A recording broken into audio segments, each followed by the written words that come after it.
Vous écoutez Éveil des élites, le podcast officiel inspiré des enseignements du ministère des élites pour Christ. Un espace consacré à la révélation de Jésus-Christ de Nazareth et à l'action du Saint-Esprit dans notre génération. Disposez votre cœur, car une nouvelle dimension spirituelle commence maintenant.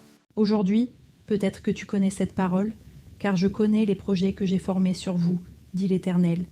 Mais entre ce que Dieu a prévu et ce que tu vois aujourd'hui dans ta vie, il peut parfois sembler y avoir une grande distance, des obstacles, des retards, des résistances, des situations qui te font même te demander « Seigneur, est-ce que ce projet peut encore devenir une réalité ?» Dans Jérémie chapitre 29 verset 11, Dieu parle pourtant d'un projet de paix, d'un avenir et d'une espérance.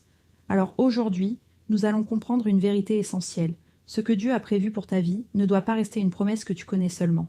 Cela doit devenir une réalité que ta vie manifeste. Et pour nous conduire dans cette révélation, nous recevons maintenant le berger Théophile Famougou. Que la grâce de Jésus-Christ de Nazareth soit communiquée à chacun de vous. Aujourd'hui, je veux que tu comprennes quelque chose de fondamental. Dieu a un projet pour ta vie. Et ce projet n'a pas commencé le jour où toi-même tu as commencé à réfléchir à ton avenir. Il était déjà dans le cœur de Dieu.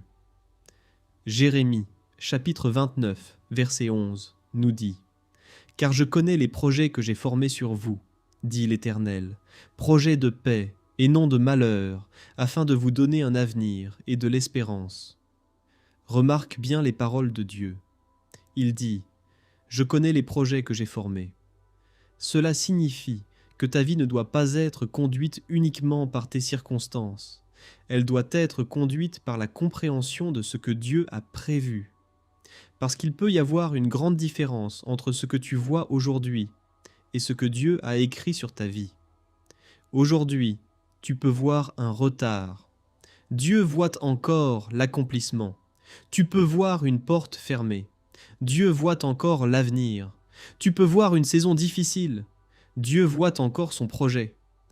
Alors ne prends jamais une difficulté momentanée pour la conclusion définitive de ton histoire. Écoute-moi attentivement. Le projet de Dieu ne concerne pas seulement ce que tu vas posséder.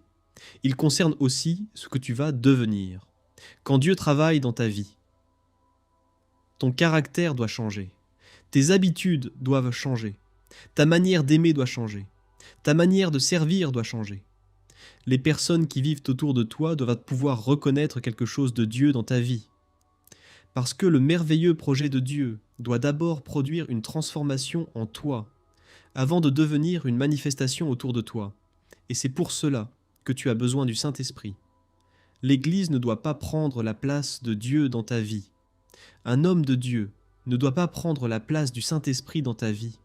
Tu dois apprendre à marcher avec lui, à recevoir ses orientations, à lui soumettre tes décisions, à discerner sa volonté.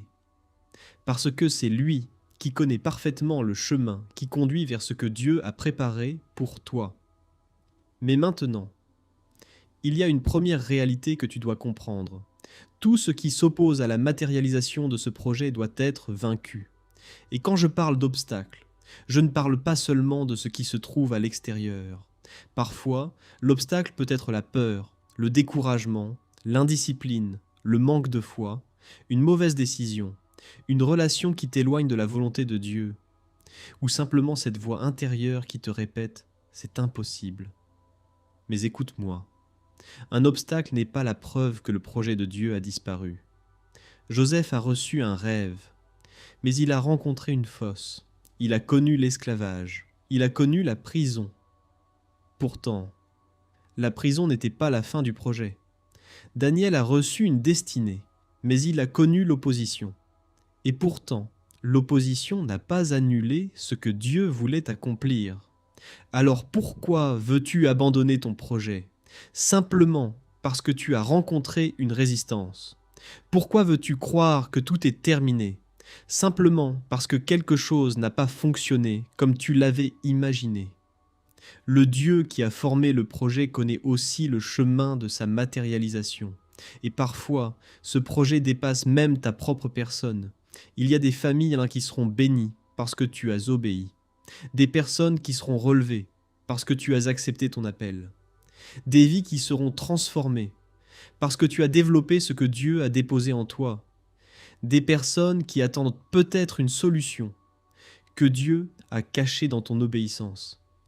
Voilà pourquoi tu ne peux pas abandonner facilement. Ta destinée n'est pas seulement une affaire personnelle. Dieu peut faire de toi un relais, un instrument, une réponse, une bénédiction. Alors aujourd'hui, tout ce qui s'oppose au projet de Dieu dans ta vie doit perdre son autorité. Toute peur qui t'empêchait d'avancer doit perdre son autorité. Tout découragement doit perdre son autorité. Toute confusion doit perdre son autorité. Toute limitation qui voulait te convaincre que tu ne pouvais pas aller plus loin doit perdre son autorité. Parce que ce projet n'est pas simplement ton ambition. Lorsque Dieu en est véritablement l'auteur, il veille aussi sur son accomplissement. Et je prophétise en esprit et en vérité que tu ne mourras pas avec ce que Dieu a placé en toi. Tu ne termineras pas ta course en dehors de ce qu'il a prévu.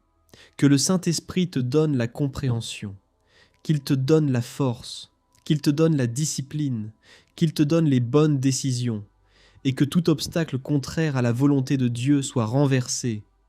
Ce que Dieu a préparé pour ta vie doit devenir une réalité, au nom puissant de Jésus-Christ de Nazareth. Maintenant, il y a une deuxième vérité que tu dois comprendre. Lorsque le projet vient réellement de Dieu, tu n'es pas seul à porter son accomplissement. Dieu peut mobiliser autour de toi ce qui est nécessaire à sa matérialisation. Des personnes, des ressources, des connexions, des opportunités, des circonstances, des portes. Écoute-moi attentivement. Tu ne dois pas croire que tout dépend uniquement de ta propre force. Tu dois travailler, tu dois obéir, tu dois te discipliner, tu dois avancer. Mais il y a aussi des choses que toi seul, tu ne peux pas produire. Tu ne peux pas obliger quelqu'un à te reconnaître. Tu ne peux pas fabriquer toutes les bonnes connexions. Tu ne peux pas créer toi-même toutes les opportunités. Tu ne peux pas contrôler chaque circonstance, mais Dieu peut préparer ce que toi, tu ne peux pas préparer. Voilà pourquoi il faut comprendre cette parole. Toute la création se mobilise pour défendre ta cause. Cela signifie que ce qui, hier, semblait être un obstacle, peut devenir demain un instrument. Ce qui semblait fermé peut s'ouvrir. Une personne qui ne te connaissait pas peut entendre parler de toi. Une connexion que tu n'avais jamais imaginée peut apparaître. Une ressource que tu ne savais pas où trouver peut être mise à disposition. Parce que lorsque Dieu porte un projet, il connaît aussi les moyens nécessaires à son accomplissement. Mais attention, cela ne veut pas dire que tu dois rester immobile. La foi n'est pas la passivité. Si Dieu te donne une idée, travaille. S'il te donne une direction, avance. S'il te donne une compétence, développe-la. S'il t'ouvre une porte, entre avec sagesse.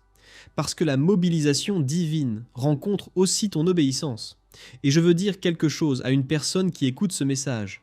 Tu as peut-être déjà commencé à croire que tu étais oublié, que personne ne te voyait, que personne ne pouvait t'aider, que les ressources étaient trop loin, que certaines portes étaient être réservées aux autres. Mais ce matin, reçois cette ferme assurance. Le Dieu qui connaît le projet connaît aussi les personnes liées au projet. Il connaît les partenaires, il connaît les lieux, il connaît les opportunités, il connaît les moyens, il connaît les saisons, il connaît les circonstances qui doivent changer. Alors ne limite pas Dieu à ce que toi tu vois aujourd'hui. Parce que ce que tu ne vois pas encore, Dieu peut déjà être en train de le préparer. Et je prophétise en esprit et en vérité que toute ressource nécessaire au projet de Dieu dans ta vie soit libérée au temps convenable. Que les bonnes personnes te reconnaissent, que les bonnes connexions se présentent, que les portes conformes à la volonté de Dieu s'ouvrent, que les opportunités justes apparaissent, que les circonstances qui doivent changer, changent, que ce qui devait être mobilisé soit mobilisé, et que tout ce qui t'a fait croire que tu étais seul dans ce projet perde son pouvoir sur ta conscience. Tu n'es pas seul. Le Saint-Esprit est avec toi. La grâce de Dieu est avec toi. Et lorsque Dieu décide d'accomplir ce qu'il a prévu, il sait parfaitement comment mettre en mouvement ce qui doit l'être. Alors relève-toi, travaille, obéis, avance. Parce que le merveilleux projet de Dieu pour ta vie ne doit pas rester caché.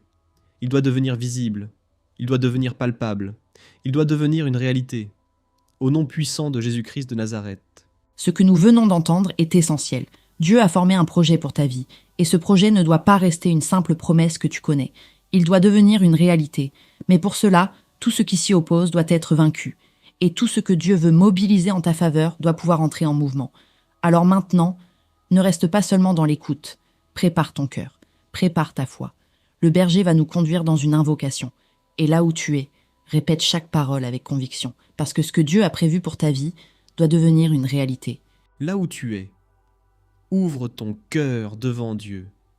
Répète après moi cette invocation. Saint-Esprit, je te dis merci. Merci pour le merveilleux projet que Dieu a formé pour ma vie. Je crois à ta parole. Je crois à Jérémie, chapitre 29, verset 11. Je crois que Dieu a pour moi des projets de paix et non de malheur, des projets pour me donner un avenir et de l'espérance.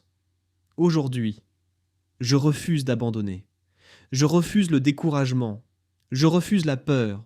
Je refuse la confusion.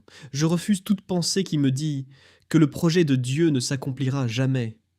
Au nom de Jésus-Christ de Nazareth, Saint-Esprit, donne-moi la compréhension. Donne-moi la sagesse. Donne-moi la discipline. Donne-moi le discernement. Donne-moi la force d'obéir. Donne-moi la grâce d'avancer. Tout ce qui constitue un obstacle à la matérialisation du projet de Dieu dans ma vie perd son autorité. Toute résistance perd son autorité. Toute limitation perd son autorité. Toute mauvaise décision est corrigée. Toute mauvaise direction est abandonnée. Toute porte qui ne vient pas de Dieu se ferme, et toute porte conforme à sa volonté s'ouvre au temps convenable. Je déclare que ma propre chair ne combattra plus ce que le Saint-Esprit veut accomplir en moi. Mes pensées s'alignent sur Dieu, mes décisions s'alignent sur Dieu, mes habitudes s'alignent sur Dieu, mon caractère s'aligne sur Dieu, ma vie devient un instrument entre les mains de l'Éternel. Saint-Esprit, mobilise maintenant tout ce qui est nécessaire à l'accomplissement de ce projet.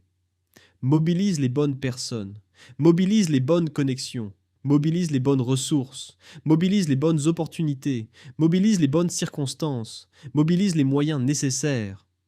Que ce qui semblait impossible devienne possible par la grâce de Dieu.